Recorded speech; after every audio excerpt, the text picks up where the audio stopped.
नमस्कार। पॉलिटिकल पंचायत में मैं आपका अपना साकेत सुमन एक बार फिर हाजिर हूं एक बड़े मुद्दे के साथ। किसान को क्या आप समझते हैं? शायद सीधा साधा सा जवाब होगा, खेतीबाड़ी करने वाला एक मेहनतकश शख्स। लेकिन आप यहीं पर भूल कर रहे हैं, क्योंकि किसान को पॉलिटिकल नजरों से देखेंगे तो वो आपको एक सीजनल मुद्दा नजर आएगा। एक ऐसा मुद्दा जिसे मौका पड़ने पर जमकर भुनाया जाता है, फिर अगले मौके तक भुला दिया जाता है। नया बवाल नए कृषि कानूनों को लेकर है, जिसकी बहुत ज्यादा समझ अधिकतर किसानों को बेशक ना हो, लेकिन नए कानूनों को पंजाब से लेकर हरियाणा तक सियासत के ट्रैक्टर पर घूम घूम कर उसे काला कानून साबित करने की भरपूर कोशिश की गई।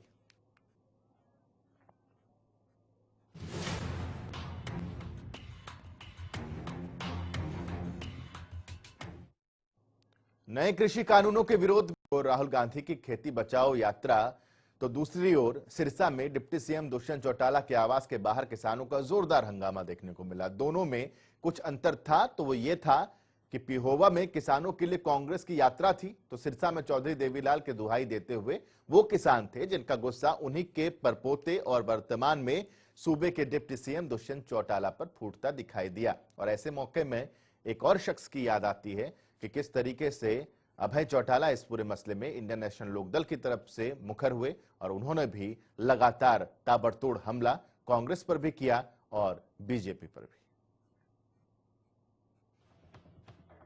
पंजाब में 2 दिन ट्रैक्टर घुमाने के बाद राहुल गांधी की खेती बचाओ यात्रा ने हरियाणा की ओर रुख किया, तो हालात कुछ टकराव वाले नजर आए। लेकिन राहुल का काफिला जिस संजीदा मुद्दे के लिए हरियाणा में घुसने की जद्दोजहद में था, उसे देखते हुए हरियाणा सरकार ने भी उतनी ही सावधानी बरती, क्योंकि इस पर एक गलत फैसला किसानों की सहानुभूति वाली गगरी किसी पर उठेल सकती थी। लिहाजा राहुल गांधी के काफिले को शर्तों के साथ हरियाणा में आने दिया गया।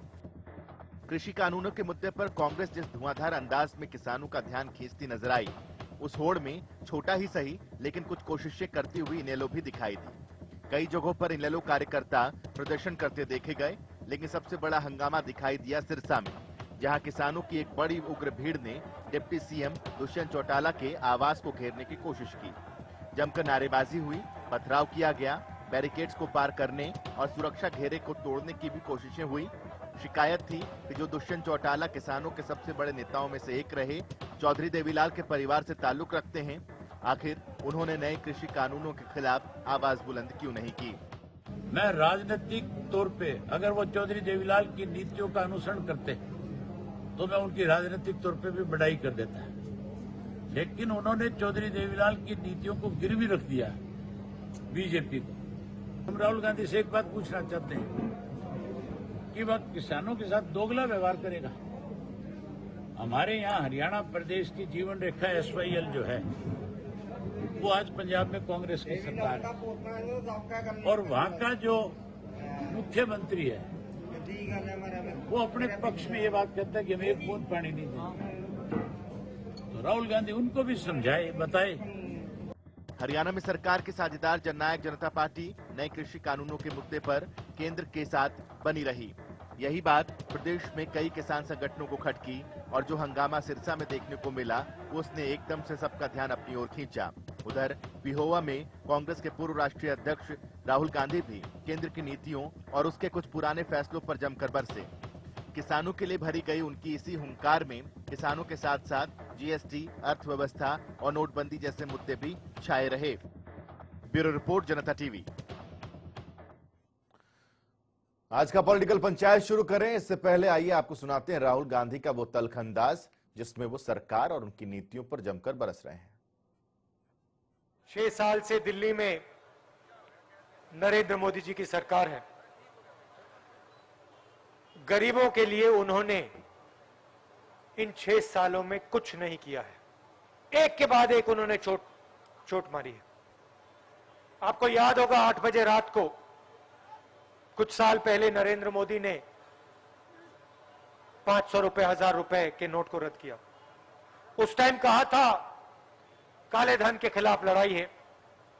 आप सबको लाइन में खड़ा किया, आपके जेब में से पैसे निकाले, आपने बैंक में डाले, और फिर नरेंद्र मोदी ने 3,50,000 करोड़ रुपए हिंदुस्तान के सबसे अमीर लोगों का कर्जा माफ किया। उसके बाद जीएसटी आई, छोटे दुकानदार, स्मॉल और मीडियम बिजनेसेस, इन पर आक्रमण। आप जाइए किसी से भी पूछ लीजिए, दुकानदार से पूछ लीजिए, जीएसटी से किसको फायदा हुआ, आपको सीधा बताएंगे, अंबानी को, अदानी को। कृषि कानून हो, जीएसटी हो, नोटबंदी हो, इन तमाम चीजों पर एक बार फिर से राहुल गांधी सत्ता पक्ष को घेरते हुए नजर आए। पॉलिटिकल पंचायत की शुरुआत, 4 खास मेहमान हमारे साथ जुड़े हुए हैं। सबसे पहले मिलवाता हूं, उसके बाद चर्चा की शुरुआत करेंगे। प्रोफेसर वीरेंद्र चौहान भारतीय जनता पार्टी की तरफ से हमारे साथ जुड़े हुए हैं, स्वागत है आपका। जेजेपी की तरफ से अजय गुलिया जी हमारे साथ जुड़े हुए, बहुत बहुत स्वागत है आपका। संदीप गोयल जी हमारे साथ जुड़े हुए, नेलो की तरफ से स्वागत है आपका। और कांग्रेस की तरफ से मुकेश मल्होत्रा जी हमारे साथ जुड़े हुए, आपका भी बहुत बहुत स्वागत है। शुरुआत मुकेश मल्होत्रा जी आपसे करना चाहूंगा। हम लोग तो ऐसा कहने लग गए थे कि बहुत देर कर दी जनाब आते आते, 1:45 बजे का टाइम था सर, लगभग 5 बजे राहुल गांधी आए, एक दिन की यात्रा। आपको लगता नहीं कि बहुत सारी चीजें छूट गई? बहुत जल्दी आते, थोड़ा अधिक वक्त देते तो ज्यादा बेहतर आपकी रहता। आवाज नहीं क्लियर, आवाज में शोर बहुत ज्यादा जी। मुकेश मल्होत्रा जी आवाज नहीं आ रही पूरी। ठीक है, आवाज नहीं आ रही पूरी। ठीक है, आपके पास लौटेंगे, आएंगे आपके पास, जब आवाज ठीक से आ जाएगी तो फिर आपके पास पहुंचेंगे। अजय गुलिया जी, आज एक और प्रदर्शन देखने को मिला पीछे। सिरसा में डिप्टी सीएम के आवास की तरफ जब किसान बढ़ रहे थे। नाराजगी इस बात की थी कि देवीलाल की विरासत को संभाल रहे हैं, क्योंकि दो लोगों की बात हुई, एक दुष्यंत चौटाला और एक रंजीत चौटाला, और लगातार आरोप भी नेशनल लोकदल की तरफ से यही लगते रहे कि विरासत को तो संभाल रहे हैं तो फिर इस्तीफा क्यों नहीं देते। आज किसान नाराजगी जाहिर करने पहुंचे थे, तस्वीरें तो देख ली होंगी कि किस तरीके से वाटर कैनन का इस्तेमाल किया गया इन मजबूर किसानों पर।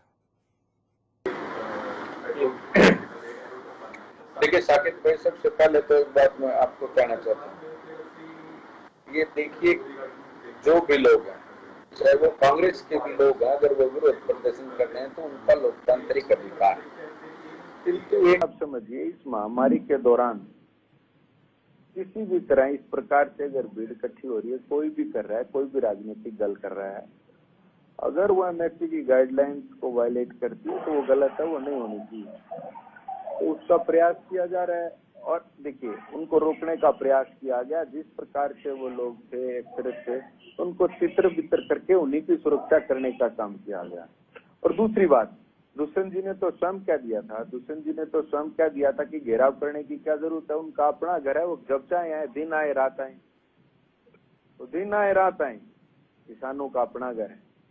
और एक दूसरी बात देखिए, अब आज चर्चा इस बात पर थी, जो टॉपिक रखा गया था कि राहुल गांधी का हरियाणा प्रदेश का दौरा, उस पर मैं एक बात जरूर कहना चाहूंगा। मैंने उनका भाषण भी सुना, कोई एक बात किसान के ऊपर करी, खेती के ऊपर करी, उनको मालूम ही नहीं है, वो जानते ही नहीं। मैं तो ये खुली चुनौती देता हूँ कि वो एक भी बात इन अध्यादेशों में है वो बता नहीं सकते, वो तो सिर्फ इनका विरोध करने के लिए विरोध कर रहे हैं। दूसरी चीज, एक और चीज जो आप कह रहे थे कि आए, लेट आए और 2 दिन का कार्यक्रम 1 दिन का कर दिया, एहसान करके गए हैं वो कांग्रेसियों पे।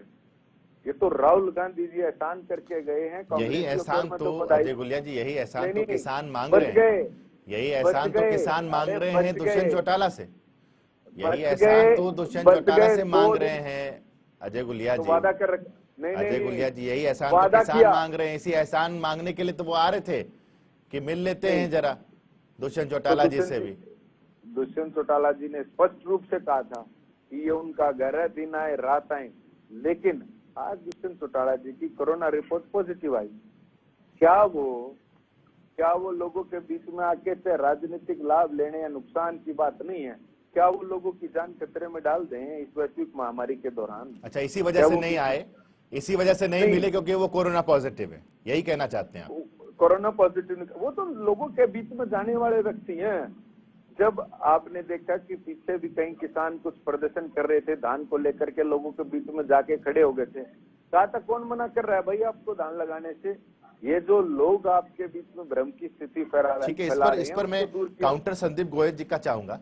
संदीप गोयल जी, आपका काउंटर में चाहूंगा, क्योंकि लगातार आपकी पार्टी ये कह रही है, अभय चौटाला जी लगातार ये कह रहे हैं कि देवीलाल जी की विरासत को संभाल रहे हैं। ये बिल किसानों के लिए काला बिल है, ये कानून जो बना ये काला कानून है और इस काले कानून को हटाएं, इस्तीफा दें, आप ही ये मांग कर रहे हैं। लेकिन अजय गुलिया जी स्पष्ट तौर पर ये कह रहे हैं कि ऐसा तो कुछ है ही नहीं, वो कोरोना पॉजिटिव इसलिए नहीं मिले, नहीं तो मिल लेते। देखिए साकेत जी, चौधरी अभय सिंह चौटाला जी ने जो बात की बड़ी सही कही है, क्योंकि जननायक जनता पार्टी के नेता दुष्यंत चौटाला ने चौधरी देवीलाल जी की दुहाई देकर हरियाणा के किसानों को गुमराह करने का काम किया, वोट बीजेपी के खिलाफ लिए और आखिरी में बीजेपी की चौखट पर चौधरी देवीलाल की नीतियों को गिरवी रखने का काम दुष्यंत चौटाला ने किया। आप ये देखिए, आज जो किसान आए हैं, किसान अपने आप को ठगा महसूस कर रहे हैं। उनकी फरियाद जो है, पंजाब में हरसिमरत कौर बादल ने इस्तीफा देकर किसानों के साथ जुटने का काम किया। वो भारतीय जनता पार्टी के केंद्र की मंत्री होने के बावजूद भी उन्होंने सत्ता सुख को त्याग कर किसानों के बीच में खड़े होने का फैसला लिया। यहाँ जननायक जनता पार्टी चौधरी देवीलाल जी के नाम की सियासत तो करती है, परंतु जब त्याग, तपस्या और बलिदान की बात आती है तो उस वायदे से पीछे हट जाते हैं। सत्ता के लालच में आज भारतीय जनता पार्टी के द्वारा लाए गए इन कानूनों की हामी भरते हुए जनता को गुमराह करने के नाम पर ये कहते हैं मंडी है, मंडी थी, मंडी रहेगी। मैं पूछना चाहूंगा, अगर साकेत जी किसी दुकानदार की दुकान पर किसी ग्राहक का आना और जाना बंद हो जाएगा तो दुकान बंद होगी, नहीं होगी? ऐसे ही हालात अगर इन मंडियों के हो गए, मंडियों से बाहर जब खरीद फरोख्त होगी, पूंजीपति बड़े बड़े अडानी अंबानी घराने लोगों की फसलों को ले जाएंगे तो मंडियां बंद होंगी, नहीं होंगी? तो एमएसपी की बात जो आती है, किसानों की एक ही मांग है कि आप उस कानून के अंदर न्यूनतम समर्थन मूल्य की क्यों नहीं लाइन लिख देते? जब प्रधानमंत्री जी इतने 3-3 कानूनों को कोरोना काल की दुहाई देते हैं, कोरोना काल जी, आप तक अगर मेरी आवाज पहुंच रही है तो मैं आपसे ये जानना चाहता हूँ कि ये मंडियां बंद हो जाएंगी, खत्म हो जाएंगी, ये तो भविष्य के गर्भ में है ना सर, भविष्य के गर्भ में है संदीप गोयल जी कि मंडियां खत्म हो जाएंगी। ये आपके कहने से या अभय चौटाला जी के कहने से या राहुल गांधी के कहने से तो खत्म नहीं हो जाएंगी। साकेत जी आप ये देखिए, मैं आपको बड़ा छोटा सा उदाहरण दिया था। मंडी तो एक केंद्र है जहां पर फसलों की खरीद फरोख्त होती है, मार्केट फीस लगती है, उस फीस से प्रदेश के गांवों का विकास होता है। अगर इन कानूनों के आने के बाद फसलें अगर मंडी से बाहर बिका करेंगी, पूंजीपति लोग ले जाएंगे तो मंडियां बंद होगी, नहीं होंगी? इन मंडियों के अंदर आने वाले समय में बड़े बड़े शॉपिंग मॉल भी बनेंगे जो बड़े बड़े औद्योगिक घरानों के लोगों की शोभा बढ़ाएंगे। ऐसी कल्पना प्रोफेसर वीरेंद्र चौहान हंस रहे हैं आपकी बात, हालात जानते हैं। प्रोफेसर वीरेंद्र चौहान आपकी बात पे हंस रहे हैं। वीरेंद्र जी, हंसी की क्या बात है? देखिए, हंसने की बात इतनी सी है कि हमारे विरोधी कपोल काल्पनिक बातों के आधार पर भोले किसान के साथ धोखाधड़ी कर रहे हैं। इन सबको अच्छे से मालूम है कि नए कानूनों से मंडी समाप्त होने वाली नहीं है। एमएसपी था, है, रहेगा। जो हमारे धनखड़ साहब ने, अध्यक्ष जी ने गीत लिखा है कि या मंडी न्यू है चालेगी, या मंडी तो न्यू है चालेगी, चालन लग रही है। एमएसपी है, एमएसपी रहेगा। ये सब जानते हुए भी एक ही रेट लगाए, मंडी चली जाएगी, मंडी चली जाएगी। जो केवल मंडी जाने का डर दिखा वो रहे हैं, उनसे मैं पूछना चाहता हूं या उनको याद दिलाना चाहता हूं कि खुदा ना खास्ता, पहली बात, मंडी को कुछ नहीं होने वाला। अगर मंडी वही मंडी है जिसको ये अधिकांश लोग कहा करते थे कि वो तो दलालों के अड्डे हैं, किसान का शोषण करने के ठिकाने हैं। किसान को आजादी मिलनी चाहिए मंडी से, किसान को आजादी मिलनी चाहिए अपनी फसल का दाम तय करने की। किसान के लिए जो आजादी की मांग किसानों के संगठन के, किसानों के नेता करते थे, नरेंद्र मोदी जी ने दीन बंधु छोटू राम की तर्ज पर उसी दिशा में कदम बढ़ाते हुए किसान को कहा कि आप मंडी में बेचना चाहे बेचें। रुक जाइए, आप चौधरी छोटू राम जी के द्वारा बनाए गए मंडियों मुझे मेरी बात कह लेने दीजिए, मैं आपके बीच में साबित करने की कोशिश कर नरेंद्र रहे हैं। मोदी जी ने कहा कि मंडी में आप बेचना चाहते हैं, आप बेचने के लिए स्वतंत्र हैं, मंडी यहीं पर रहेगी। और अगर आप मंडी बाहर बेचना चाहते हैं तो आप अपनी फसल का अधिक दाम लेने से कोई नहीं रोक सकता। एक रास्ता खुला है और उसका विरोध करने वाले कौन लोग हैं? उसका वीरेंद्र चौहान जी, जरा भाई, आज राहुल गांधी भी हैं हरियाणा में, अतिथि देवो भव। राहुल गांधी जी हरियाणा में हैं, पिहोवा में बोल चुके। हाँ आज सर आप लोगों को जमकर खरी खोटी सुनाई है, कटघरे में खड़ा कर दिया आप लोगों को। काला कानून, मैं मुझे 1 मिनट दे दीजिए आप। काला कानून कौन लोग कह रहे हैं? ये वही लोग हैं जो कल तक दिल्ली में खड़े होकर CAA के कानून को काला कानून कहते थे और ये कहते थे कि इस कानून से सब मुसलमानों की नागरिकता चली जाएगी, सारे देश के अल्पसंख्यकों को खड़े होना चाहिए। वो लोग झूठे साबित हुए कि नहीं? एक किसी अल्पसंख्यक की नागरिकता नहीं गई। ठीक जैसे ये CAA पर खरी खोटी बताते थे, उसको काला कानून बताते थे, आज ये किसान की आजादी के कानून भी उसी तरह काला कानून बता रहे हैं। ये झूठ साबित हो गया। इनका झूठ साबित हुआ कि नहीं? फसल मंडी में बिक रही, इनका झूठ साबित हुआ कि नहीं? MSP अगली फसलों का भी जारी हो गया। 6 महीने बाद जो फसलें आएंगी उसका भी MSP सरकार घोषित कर चुकी है। तो कुल मिलाकर झूठे लोग हैं जिनका दिल काला है, वो इन कानूनों को काला कानून बता रहे हैं। जिनका किसान विरोधी इतिहास वो इन कानूनों को काला कानून बता रहे हैं। अच्छे किसान, प्रगतिशील किसान और किसानों के मसलों को समझने वाले लोग को धीरे धीरे सारी चीजें सहज भाव से उनको हजम हो रही, उनको समझ में आ रही।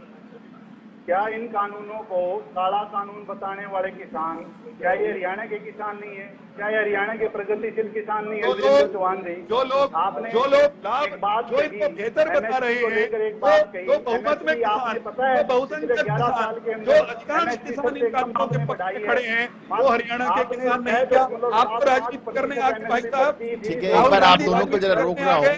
मुकेश मल्होत्रा जी के पास चलता हूँ। नहीं, कांग्रेस ही विरोध कर रहे हैं। मुकेश मल्होत्रा जी जो कांग्रेस के प्रवक्ता है, हमारे साथ फोन लाइन पर इस वक्त जुड़े हुए हैं, उनसे सवाल लेना बहुत जरूरी है। प्रोफेसर वीरेंद्र चौहान, 1 सेकंड रोक रहा हूँ आपको। मुकेश मल्होत्रा जी, आपको नहीं लगता कि बहुत विलंब कर दिया कांग्रेस ने और अब तो ये सत्ता पक्ष की तरफ से आरोप लग रहा है कि हरियाणा की कांग्रेस पर एहसान किया है कुछ वक्त बिता करके हरियाणा में राहुल गांधी ने? राजनीति करने आए हैं, किसान नहीं और हमेशा ही उनके साथ खड़ी हुई है। जो किसानों के बारे में जो जो बिल बनाया गया है उसकी कांग्रेस पार्टी ने शुरू से ही निंदा की है।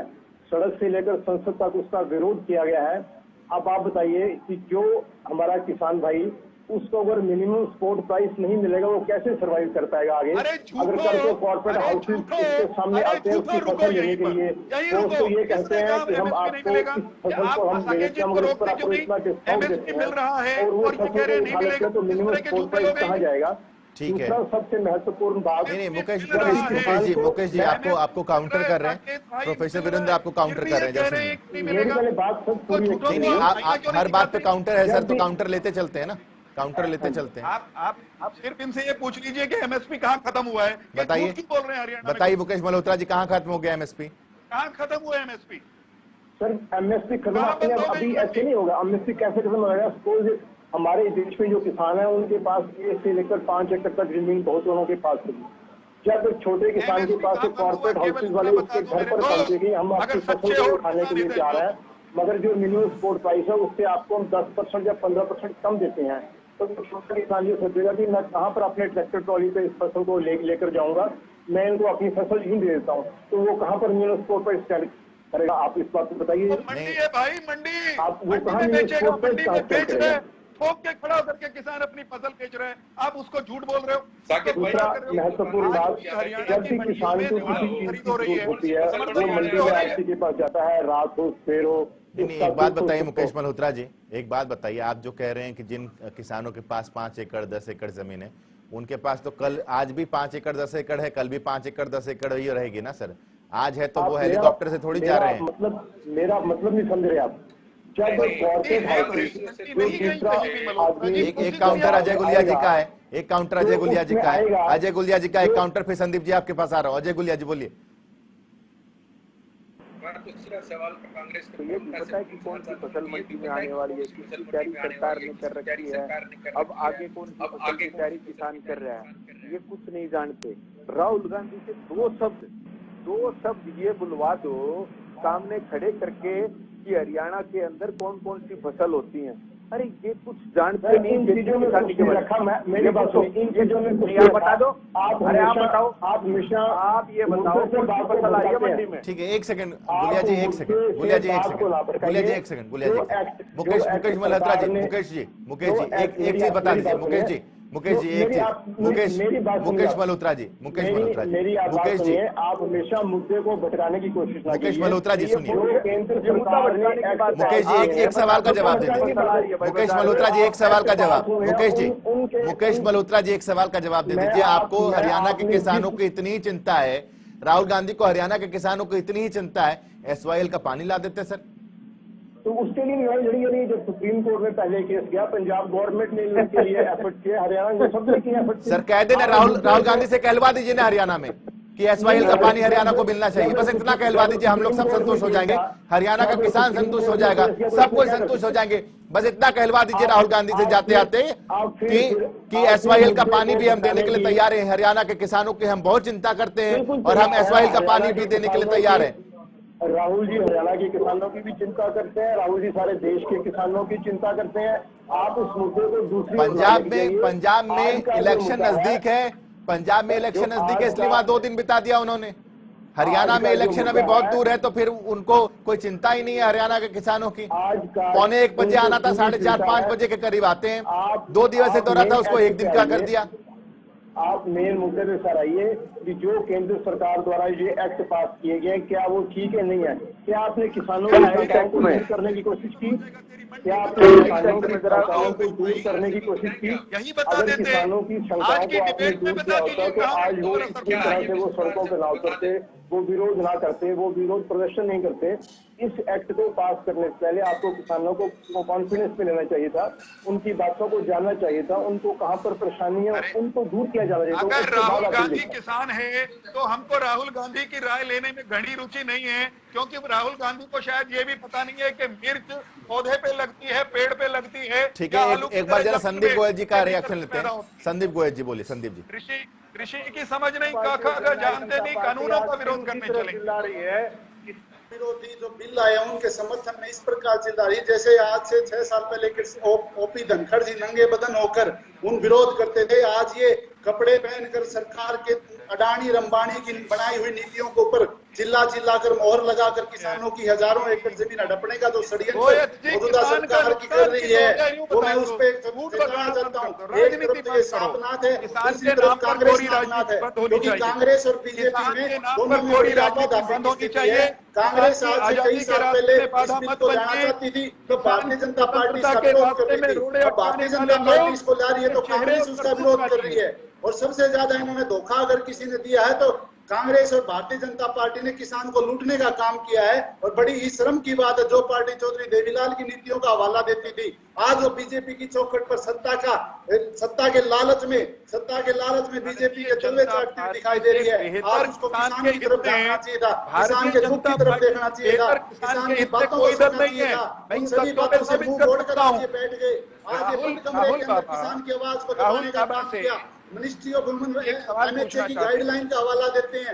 आप अपने नेताओं को देखिए जो जगह इस प्रकार की गाइडलाइन को तोड़ते घूम रहे थे। क्या उन्होंने आप लोगों के ऊपर लाठीचार्ज किया? किसान के ऊपर तो आप लाठीचार्ज कर देते हो, लेकिन आप अपने गिरेबान में नहीं जागते।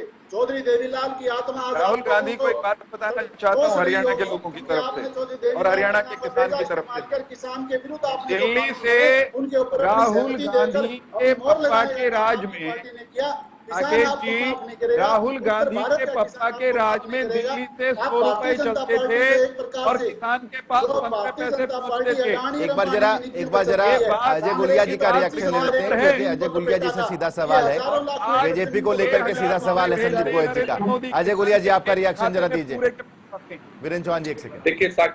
देखिए साकेत भाई, जनता के बीच में, सबके बीच में, लोकतंत्र में जनता ही सर्वोपरि होती है। उनके बीच में स्वयं हमारे नेता ने कहा कि जब अगर किसान को मंडी और एमएसपी नहीं दिला सका तो मेरे को सत्ता में रहने का कोई अधिकार नहीं है, मैं उसी दिन इस्तीफा दे दूंगा। इससे बड़ी बात वो क्या कहेंगे? अगर मंडी और एमएसपी नहीं होगा तो दुष्यंत जी वचनबद्ध है, वो इस्तीफा दे देंगे। दूसरी चीज, मैं ये जितने भी लोग विरोध कर रहे हैं, मैं कह रहा हूँ करना चाहिए, लोकतंत्र है, इसमें आपको इस बात की इजाजत है, आप करें। लेकिन मुझे ये तो बता दे कि विरोध किस चीज का कर रहे हैं। बोला काले कानून है, काले कानून है। अरे क्या है आपको अभी भी नहीं ये पता कांग्रेसी विरोध किस चीज का हो रहा है गुलिया जी? अरे आप अगर भाई विरोध तो इस बात का हो रहा है कि आप लोगों ने बगाड़ लग रहे हो। समझ में नहीं आप लोगों ने ड्रापे में एक झूठा ड्रापा रखा लोगों ने। अपने बादरे में, अपने जीरी में और अपनी गाजरों के चक्कर में खेत के चक्कर काट रहा है। आप से घर आने की फुर्सत नहीं है, वो प्रदर्शन करने रोड पे खाएगा। ये तो कांग्रेसी लोग हैं। खरीदा जा रहा है मक्के को कहाँ एमएसपी पर खरीदा गया? तो कहते हैं कांग्रेसी लोग हैं जो अरे किसान को आज फुर्सत नहीं है कि वो अपने घर जा सके। एक बार जरा मुकेश मल्होत्रा जी को भी सुन लेते हैं, एक बार मुकेश मल्होत्रा जी को भी सुने, उसके बाद पंचायत खत्म करेंगे। मुकेश मल्होत्रा जी बोलिए। बहाना ढूंढ रही है बात। कांग्रेस ने हमेशा से शुरू से किसानों को साथ दिया है, चाहे वो प्रदेश की बात हो चाहे वो देश की बात हो, हमेशा ही किसानों के साथ रही हैं। ये जो इन्होंने बिल पास किए हैं बिल्कुल किसान विरोधी बिल हैं। हमारे माननीय अध्यक्ष पढ़े हैं क्या मल्होत्रा जी? टाइटल भी पढ़ा है किसी बिल का? कांग्रेस ने, राहुल जी ने किसी एक बिल का पूरा टाइटल बता दें तो आपको मान जाएंगे हम। आपके नेता को तो के बारे, उसके ज्ञान के बारे में तो सबको मालूम है। किसानों की शंकाओं को दूर किया जाना चाहिए था। उनको दूर करने की बात तो दूर, उनको समझने की कोशिश भी नहीं की कि उनको किन पॉलिटिकल पंचायत में आप चारों जुड़े, बहुत बहुत शुक्रिया आप चारों का हमारे साथ पॉलिटिकल पंचायत में जुड़ने के लिए। बड़ा सवाल यही है कि अलग अलग तरीके से सवाल उठ रहे हैं, लेकिन कानून बन चुका है। अब इसमें अमेंडमेंट की गुंजाइश कितनी है और सरकार गुंजाइश पर मानती कितनी है, ये तमाम चीजें हैं। लेकिन उनसे इतर राजनीति चरम पर है, जो आगे आने वाले कुछ समय तक तो कम से कम जिंदा जरूर रहेगी। पेशकश में अभी के लिए बस इतना। छोटा सा ब्रेक, खबरों का सिलसिला लगातार जारी रहेगा।